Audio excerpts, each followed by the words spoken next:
c'est la fête du slip, Linda Hardy, très colère, s'en prend violemment à Emmanuel Macron. Linda Hardy ne décolère pas. Après avoir découvert les milliers de poubelles à Paris, l'ex-Miss France a poussé un gros coup de gueule sur son compte Instagram, tout en s'en prenant au président Emmanuel Macron. La fête est finie pour Linda Hardy. L'ancienne Miss France n'est plus d'humeur à sourire après avoir célébré le 13e anniversaire de son fils Andrea ce dimanche 12 mars. En se promenant dans les rues de Paris, l'ex-actrice de Demain nous appartient est tombée de haut quand elle a découvert les trottoirs envahis par les poubelles. Un choc qu'elle a partagé sur la story de son compte Instagram. Et l'ancienne reine de beauté n'a pas mâché ses mots en exprimant son dégoût. Belle image de notre pays pour les touristes. Avant, on passait pour des prétentieux. Maintenant en plus, on aura l'étiquette de crado. Elle est pas belle la vie, a-t-elle lancé sur le réseau social. Très en colère, celle qui a participé à la 10e saison de Danse avec les stars s'en est directement pris au président de la République dans un message très virulent. Paris la nouvelle poubelle du monde. Honte à notre pays. Tout ça en moins de 100 mètres et c'est sur des kilomètres pareils. Point. C'est la fête du slip Emmanuel Macron.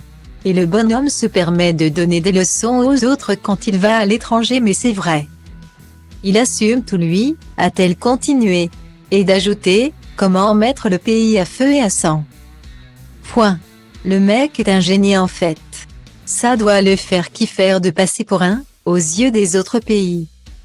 Linda Hardy a cependant tenu à préciser qu'elle était totalement solidaire des personnes qui font des travaux difficiles comme de nettoyer chaque jour notre pays. Et à qui on dit qu'il va falloir travailler encore plus longtemps pour des salaires de misère. Sur Instagram, la maman de 49 ans a cependant confié qu'elle respectait ceux qui croient que la réforme des retraites est la solution. Tout en affirmant que ce débat permet de détourner l'attention de plein d'autres vrais problèmes. Une théorie qu'elle a même développée. C'est sûr que laisser Paris devenir une poubelle au lieu d'embaucher une société privée pour nettoyer la ville, genre le McKinsey de la propreté.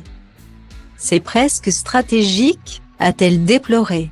Comme ça les gens en veulent à ceux qui font la grève, les métiers des transports, les agents de propreté, les soignants, et petit à petit, ils sont prêts à tout accepter pour retrouver leur quotidien normal. L'humain aime son confort, ne l'oublions pas. L'art de faire diversion et retourner la situation contre un ou plusieurs ennemis imaginaires. Point. Un coup de gueule totalement assumé.